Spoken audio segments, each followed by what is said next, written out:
Welcome to EconRoots, your podcast on the roots of economic thought. I'm Stefan. And I'm Otto. Let's get on with today's conversation. The category tonight, Top 10 Ways My Life Has Changed Since Winning the Nobel Prize. Top 10 ways my life has changed since winning the Nobel Prize. And to present tonight's top 10 list, the winner of the 1999 Nobel Prize in Economics, Professor Robert A. Mundell. Here we go.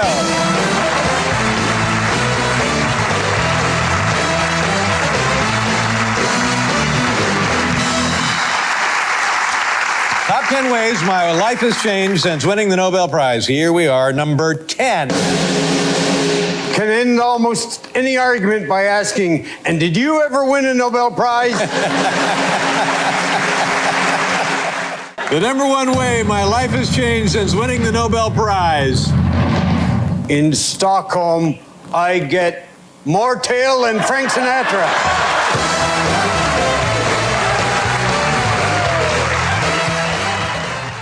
So, welcome back, dear listeners. As you probably heard, today's episode started a little bit different. It started with one of the stars of the first show, Robert Mundell, in one of his legendary appearances on the David Letterman show. Apparently, he was there several times, and we'll link to this one, which is top 10 ways my life changed from winning a Nobel Prize. But apparently, he was there a couple of times, and this is just classic television. So we thought you should enjoy that and hear the words of the master himself. And here's one of the stars of our episode today, which is called Modern Macro Perspectives. So we have Robert Mundell, and then we have Thomas Sargant, and then we have Christopher Sims. So before we get into what Mundell contributed with, I'm just going to briefly do his bio. But before that, I'm going to remember to say, welcome, Otto. Thank you. Are you good?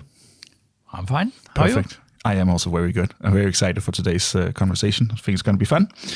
So Robert Alexander Mundell he was born in October 24, 1932, and he died about a year ago, unfortunately, April 4th, 2021. He received the Nobel Prize in 1999 for his pioneering work in monetary dynamics and optimum currency areas. He was a Canadian, born in Ontario, Kingston, Ontario. His dad was an officer and a teacher of military stuff, whatever, shooting, I don't know, whatever you like, strategy. But after World War II, they moved to British Columbia, where he went to high school and enjoys chess and boxing. I thought that's a good mix. I remember also sometimes when you when you teach institutions and the rule of the game and so on, you say that you should not mix up the rules of those two games. That's right. Yeah. Or rather, the rules decide how the games are played. Exactly. So if you had the same rules in chess as you have in boxing, you should expect it to be much more violent. Oh yeah, definitely. Anyway, so he from there he got his Bachelor of Arts in Economics and Russian at the Vancouver School of Economics at the University of British Columbia. Yay. I was there as part of my PhD, so that's good. He then went on to the University of Washington in Seattle, and he got his PhD from MIT, and had also been affiliated with London School of Economics during his studies. For most of his career, he was at Columbia University and Chinese University of Hong Kong, but he's also been at Waterloo, McGill, Stanford, Johns Hopkins. Besides academic work, he worked quite intensely with, and we'll probably get into talking a little bit about his effect there, in various international bodies, such as the IMF, the United Nations, the European Commission, World Bank, etc., right? And he is, besides his theory, which we'll get to in a moment, one of the controversies around him is that he is known as the father of the euro, which we can maybe talk a little bit about as well.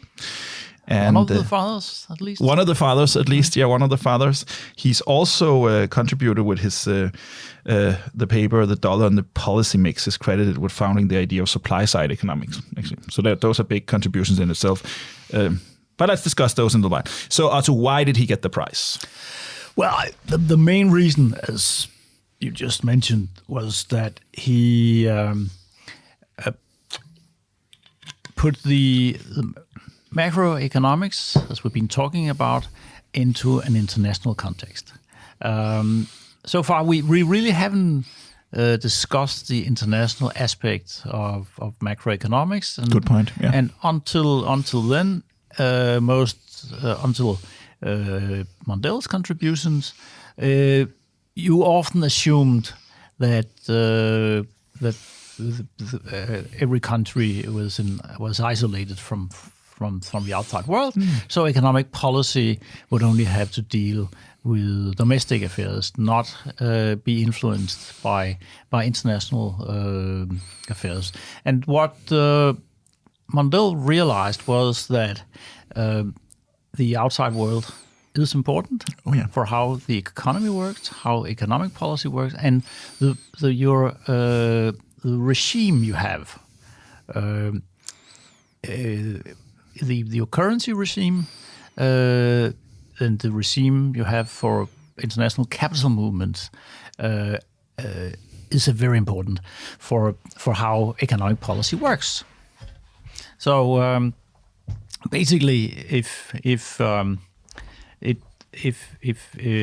take that into account, it could play a very important role, and that's his main claim to fame. But he did the other thing, as mentioned. He looked at optimal currency areas, and perhaps Europe is one. That's why he's considered one of the founding fathers of the euro, because that's the idea behind the euro is that euros were or could become an optimal currency area. We can talk about what that means, and he did. He was very early on talking about the supply side in economics. Usually we have been talking about the demand side, especially in macro.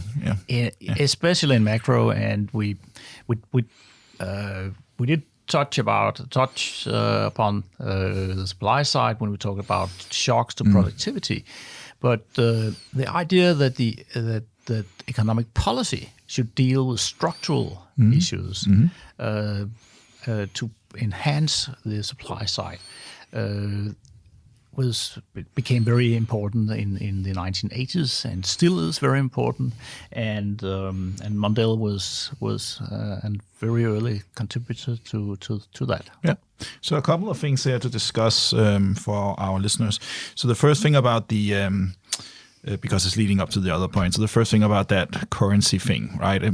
So as far as I understand it, he had a theory pretty early on that basically a couple of currencies would win out, like 51 countries or something would use the euro or a version of it, and everything on the American side we use dollars and so on. And obviously that wasn't really what happened, right?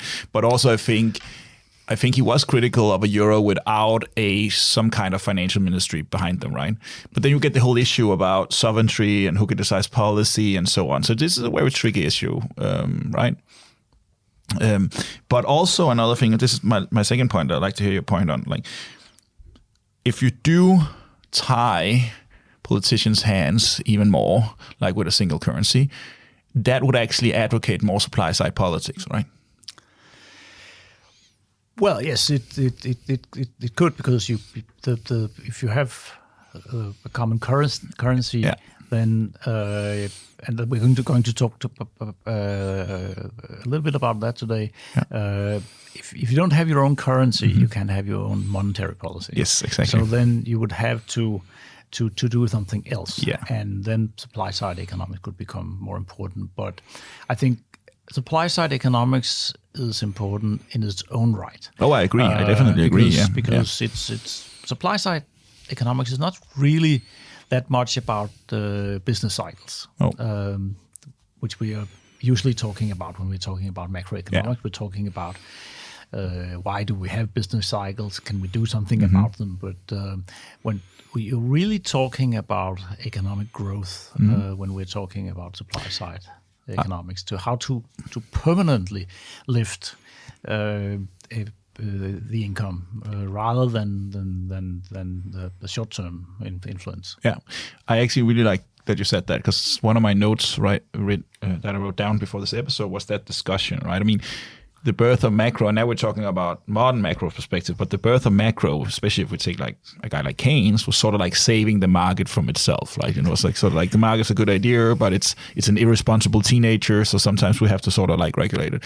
Whereas supply side sort of shifts the focus into how do we do this the most optimal? How do we get the most optimal growth, the most optimal results, and so on, right? So, like lowering corporate taxes and these kind of things, right? So I'm glad that you agreed on that. So let's talk about optimum currency. What do we mean by this? Like, what is the concept? Because I'm not sure our listeners necessarily understand it. No, but if we have an optimal currency area is an area where it makes sense to have the same currency. Yeah. That could be a nation state. Mm-hmm.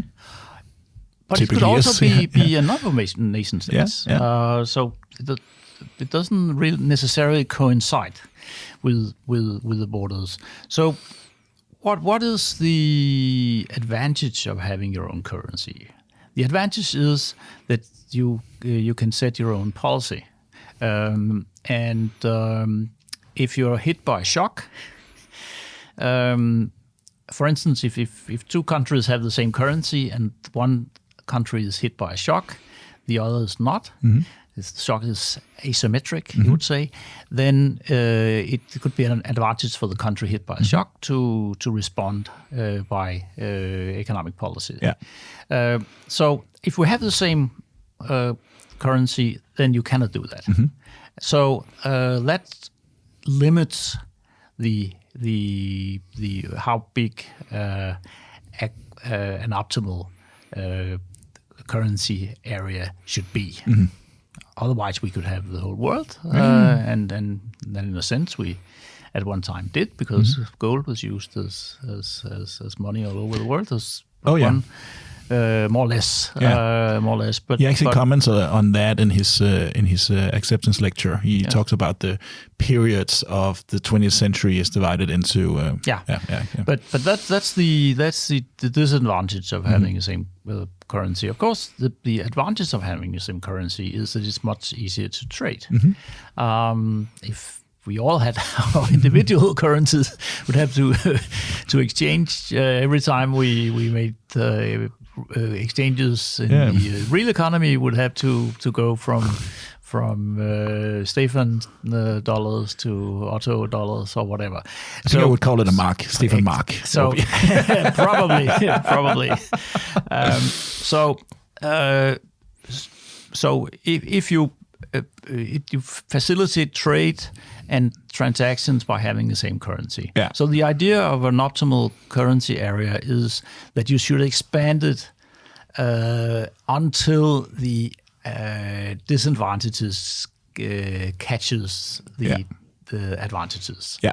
So that should really Classic decide trade-off. how big should a common currency area be, and what is of significance here is how integrated the economies are. The United States is one common currency area, and of course, the United States can be hit by regional shocks. Yeah. If the oil industry is hit, for instance, Texas will be hit, but not states not producing oil. Yeah. But instead of, but you have internal flexibility by internal movement. So if labor is quite mobile, it doesn't matter.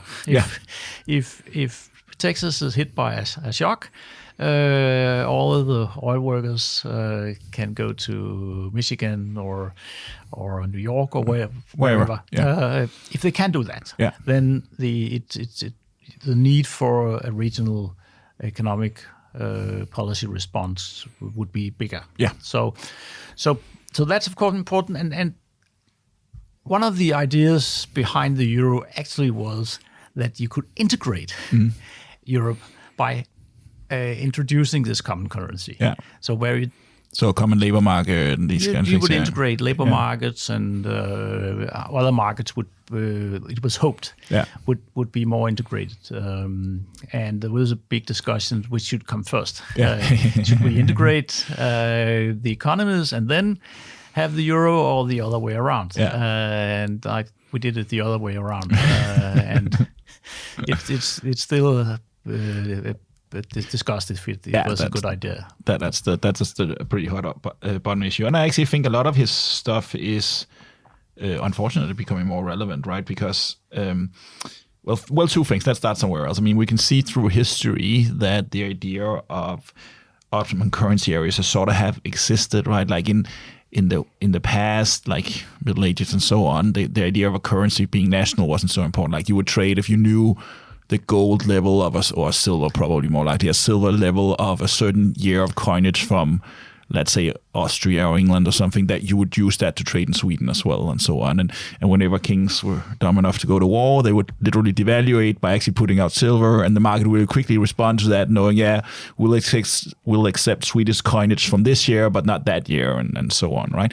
And we also see in terms of crisis that regional currency do spring up, like we had the Sønderjylland, the Schleswig-Holstein area of Denmark, at various points in history, they had very local, like the municipality of Tønder, I think, had their own currency at one point and so on.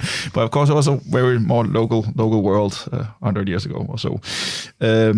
But actually, I think it's interesting what's going to happen with these discussions following, for instance, the Russian invasion into Ukraine, right? Because there can potentially be some debates about, like, how much of a world currency is the dollar, for instance, if these kind of things happen.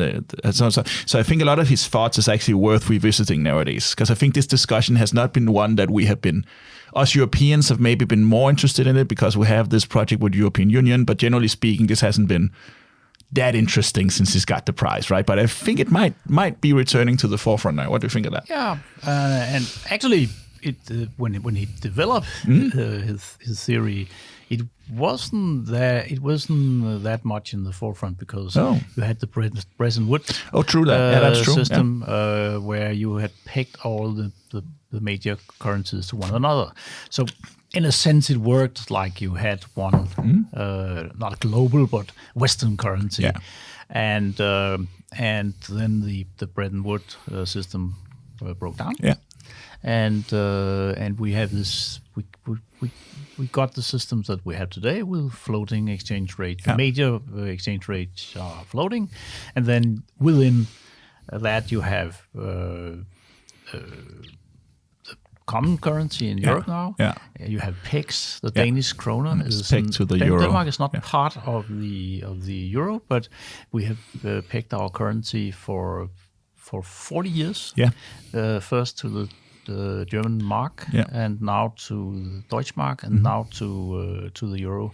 So we are acting as if we had a common currency, but we don't. And we could, if we wanted to revalue or devalue our currency, we could do that. That would not be possible if we were part of the euro. This is so interesting. I think this is interesting because for many years, the idea of having a pegged currency has not been something that's been discussed. It's just been taken for given in Denmark, right? But it has started to pop up now that at least there's the option, right? There's the option, right? I think it's a dangerous path, and I don't trust the politicians to administer that really well, but at least it's there. And depending on like inflation after Corona, Russian invasion of Ukraine, and all these other insane things going on in the world, who knows, right? But so I think this is actually a very interesting area of economics that I think is going to see a resurgence, if I should make a prediction about. Yeah. And one should draw a distinction between the policy you would have if you had optimal policymakers. And when you have policymakers who have incentives not to be optimal. Yeah, and that's actually the reason why we have the currency peg we have in Denmark, is that we came from a world of very high inflation and low growth. A lot of macroeconomic problems. Then we tied, in effect, we decided that the Bundesbank, the German Bundesbank, should run our monetary policy. And as they were better at it, inflation fell quite quickly. And basically the only reason to have the peg is that it gives you credibility you won't have if you can decide on yourself. Oh yeah, especially like a small country like Denmark. So, all right, really interesting. Just to mention, in terms of like textbook stuff, what he's most famous for, Mundell, is the Mundell-Fleming model and the Mundell-Tobin effect, and we actually talked about Tobin in an earlier episode. So go check that out. But should we move on to the next two stars of today? Yes, but should just mention the one important implication of the Mundell Fleming model, as mentioned, is that if you have a floating exchange rate system, then you can have your, as we talk about, your own monetary policy. Yeah. On the other hand, an implication of this model is that fiscal policy is not effective. Basically, because the interaction with the exchange rate will cause, if you expand public demand, that will cause interest rates to rise. That will attract foreign currency.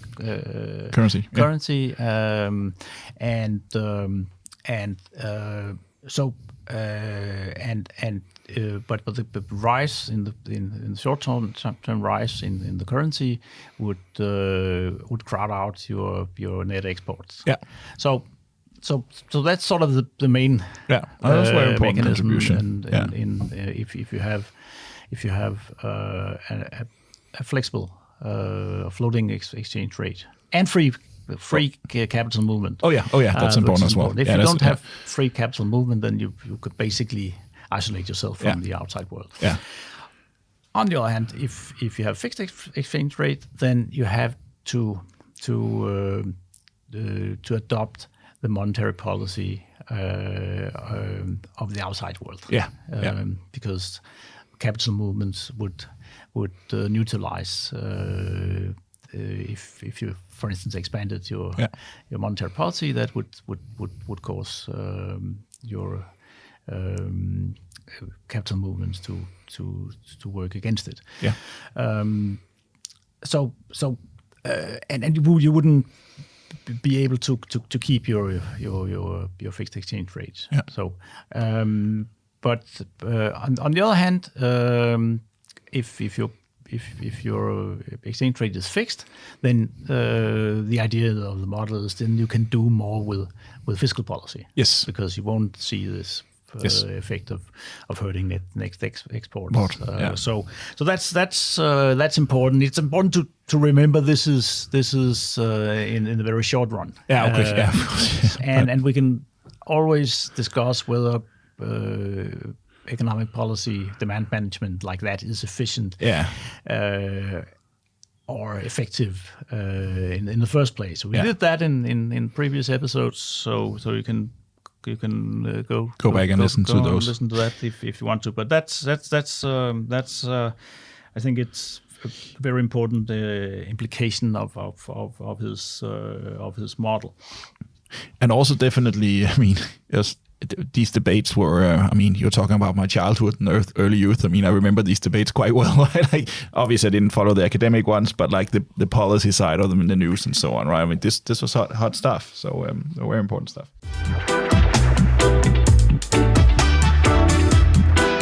You are listening to EconRoots, your podcast on the history of economic thought. Thank you for joining the conversation.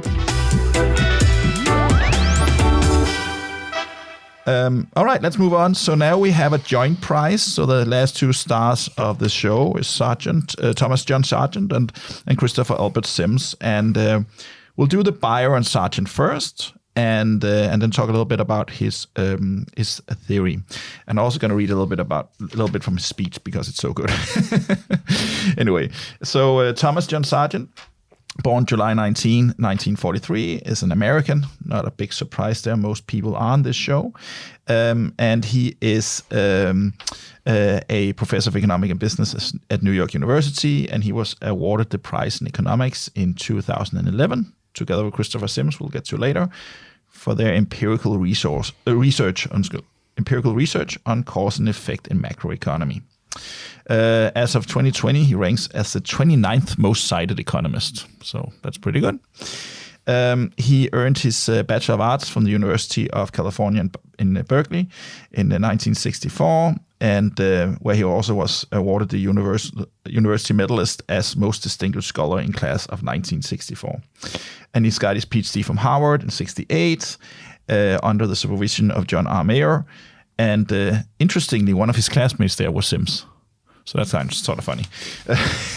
He served in the army as first lieutenant and then later captain, and then moved on to teaching. And he has held teaching position in many places, many fine places: University of Pennsylvania, University of Minnesota, University of Chicago, Stanford, Princeton, and is now at New York University. Very active economist, has been a president of both American Economic Association and the Econometric Society, and he has also been affiliated with the Hoover Institution at Stanford University. He wrote a textbook with Lars Lundquist, which is very seminal in graduate economic teaching today, and apparently he's a very valued PhD teacher. His seminars at both Stanford and New York is apparently a bit of an institution. The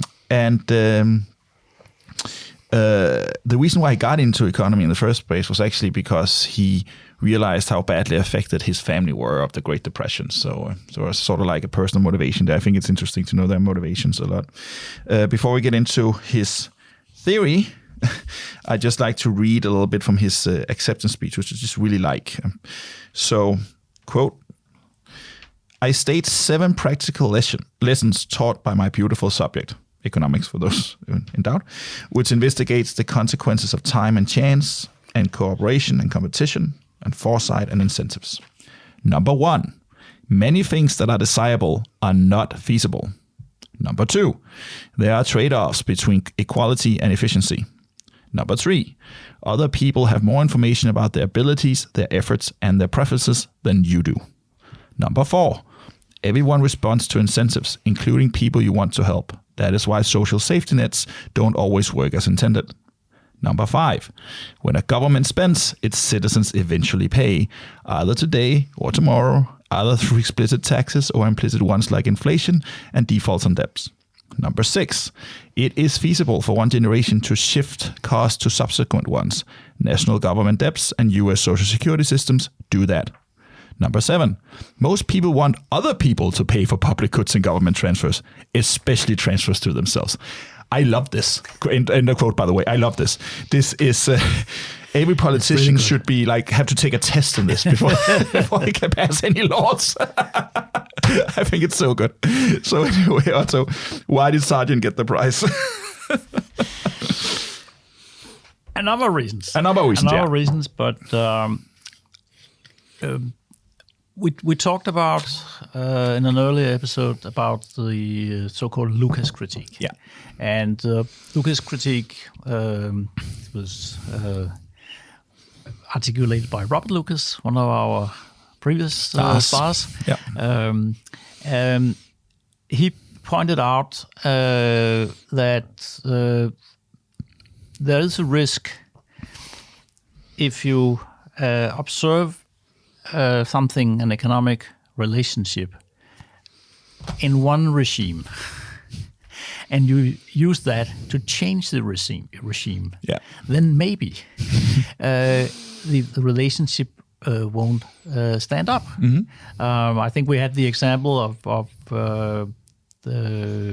Fort Knox, where that it's very heavily regarded, Fort Knox, where they keep all the U.S. Treasury gold, and it's never been attempted to be robbed, except in a James Bond movie. But if you took away the guard from the you concluded that nobody ever tries to rob Fort Knox and you took away the guards, probably somebody would. Yeah. So you would change the regime. So and you couldn't. So there's this danger that you misunderstand what's happening in one regime when you move to another. Yeah.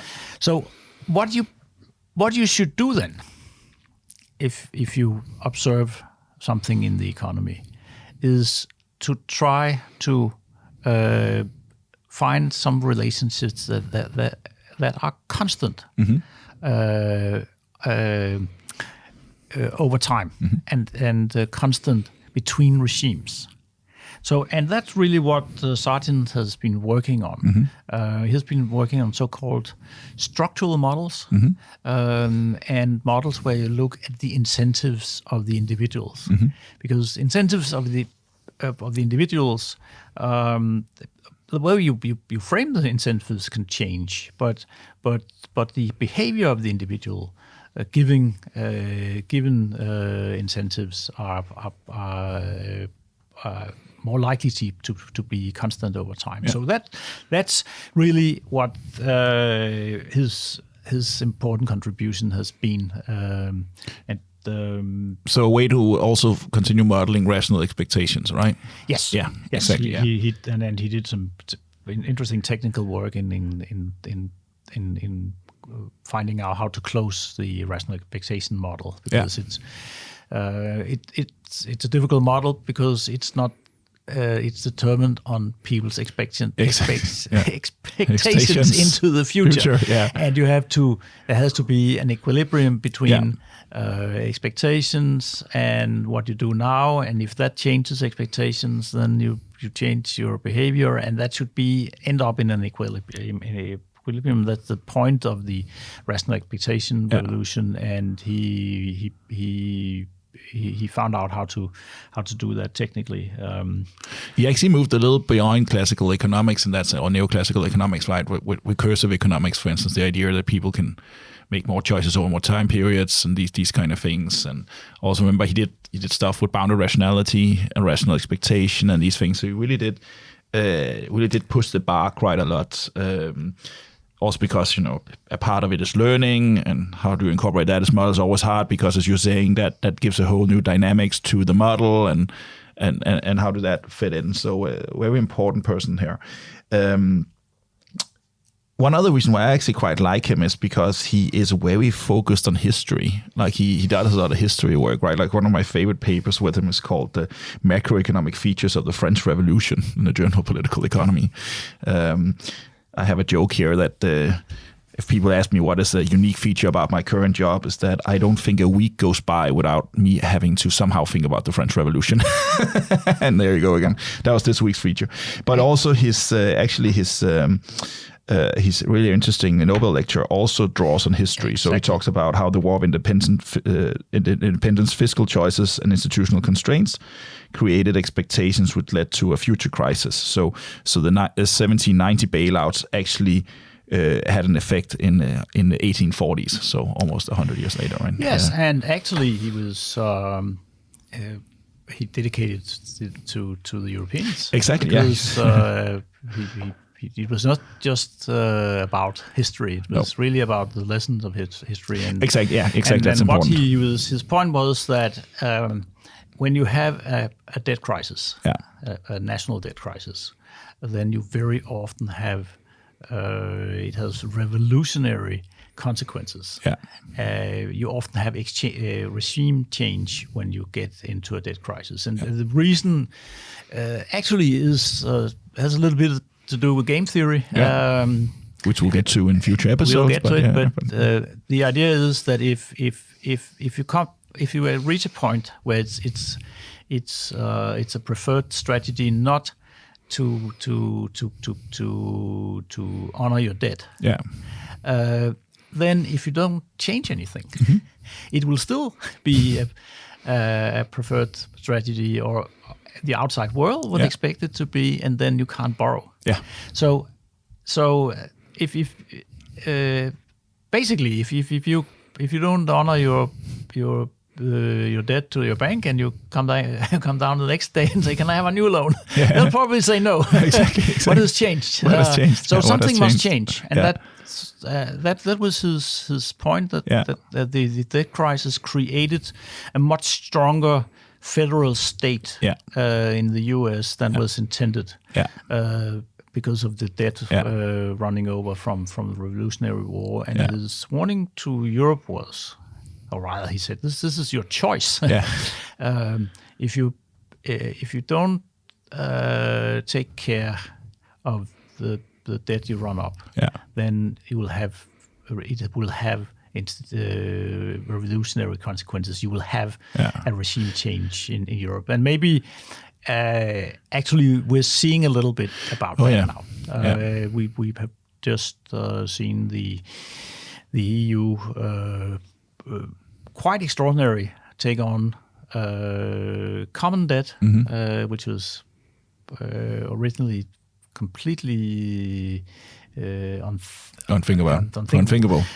But really provoked by the debt problems in Italy and other southern European countries, we have now taken on common debt. So we're getting a debt union, and we are getting more and more fiscal policy centralized because of that. So that could drive the institutions, just like we talked about. The euro could cause integration economically and politically. Now the debt crisis in Europe could drive political integration, and as it did in the US. That was his point, and I think it was very, very valid. That's a really good point. It's also a point that is, as a European, a little bit sad, right? I mean, the US had this step because they had to fight the British for their independence, and there was a big discussion and all that stuff, right? And we have this step because we have irresponsible national politicians. Which is that is less glorious, I think, than actually fighting a war for independence. That's true. That's true.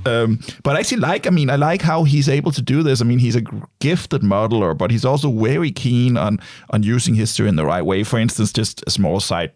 He's very critical of the freshwater, saltwater distinction within economics. I mean, he says something along the lines that, it might have been true for like 6 months or something like that, but it's not really true anymore. And who are these people and all this stuff. So, and he thinks like that is, it might have some explanatory power, but it's not a real use of history, right? And he likes this idea about data slapping you in the face, both in terms of data sets, but also in terms of like historical facts, actually being very empirical. I like his approach to empiricism a lot. Other things we should mention, I think we talked a lot about. I mean, he's definitely like one of he puts a further nail, or at least hammers it further in the Keynesian coffin, so to speak, right? Like with this, I mean.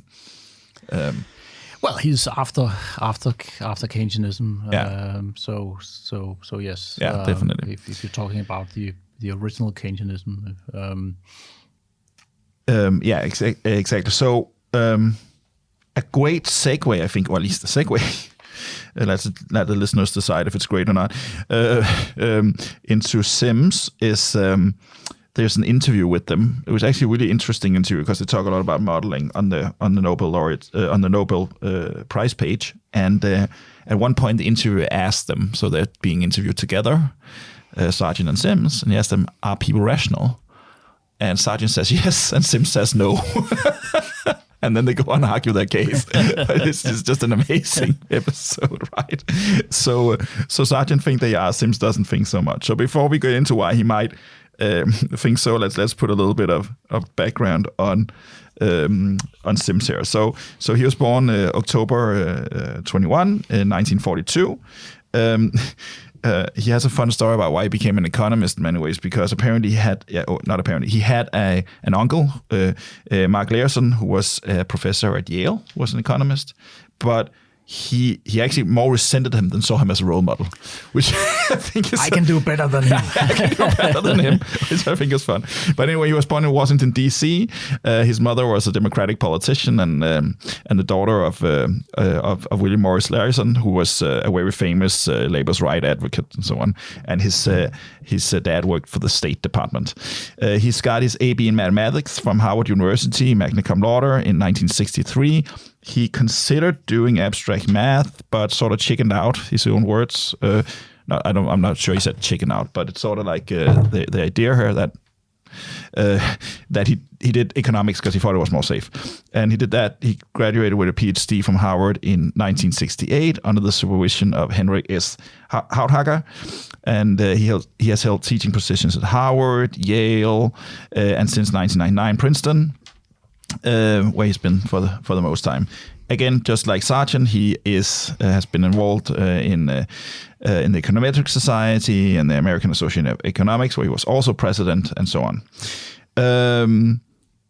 So why did he get the prize? Or join the prize with Sargant? Well, basically, he got it for the same reason, or the prime reason. Yeah. He also tackled the Lucas critique. And he did it in a different way than Sargant. Sargant built these structural models where you model the individual and try to find constants which are constant across different regimes. Sims did it by introducing a way of dealing with macroeconomic data.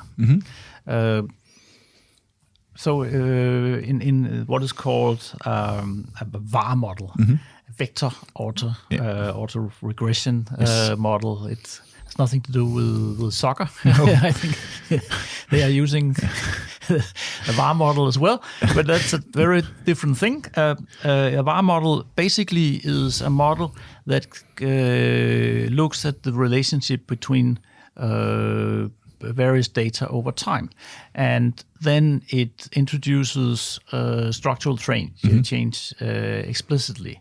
So if you have a regime change, you put that especially into the model, and you can see the effect of the regime change, and then you can tease out what is the result of the regime, and what is the a more constant relationship between data. So that's it's a different way of trying to tackle the same problem. Yeah. And I actually think he's very important for this. Like, he's very staunch in saying that the point of economic models is probability, not necessarily results, right? And I think that is a very important term, like that we actually understand the errors, right, more than like the predictions. So one of the things he's pointing out is the idea that errors particularly come from the fact that a politician or policymaker often assumes they know more than they do. Right, and therefore there's a certain particular structure to the errors we see, right? Which I think is a good point. In that he's also he thinks that, or at least that's how I understand him, that is the point of economic modeling, is actually understand the probability and the errors more so than the actual predictions. And in that it differs from other places. So one of the more controversial things that he's pointing out is saying one of the problems with climate models, for instance, climate change model, is that they are made by people who come from engineering background, where you want to see the result, and if you're in doubt, you do an experiment. We can't do experiments with the economy. We can do experimental economics on like a small scale, but we can't do like a whole experiments with the Danish economy or the US economy and stuff like that. So we cannot test it like that. So his argument is saying like economic models are better because they're actually dealing with policymakers who make mistakes, and that's actually what we're focusing on. And I think it's a very valid point. It's a hard point for many people to grasp. It's hard to explain in the news, but it's extremely important. Yes, that's exactly right. Cool. So, I don't have that much more to say to Sims. Actually, do you have? I think actually. I would like to give him credit for the revolution that's been in the way economists model the economy. I agree. He pointed out that the way we did it in the past, we had these so-called Keynesian models, which were often very huge models, and you would build them by estimating one relationship at a time. Yeah. So you would look at the relationship between, for instance, the interest rate and savings. And then you would look at other relationships, and then you would build all that together. Yeah.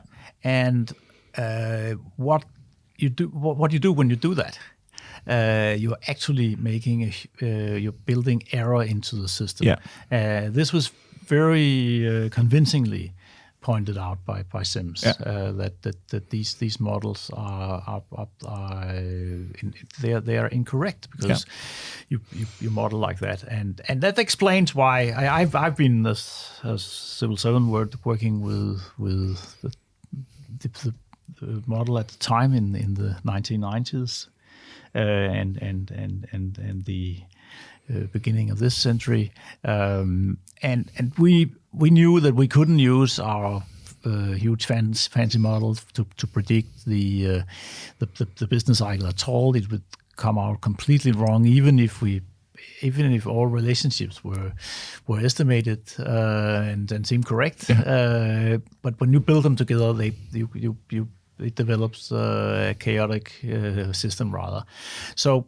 And that was pointed out by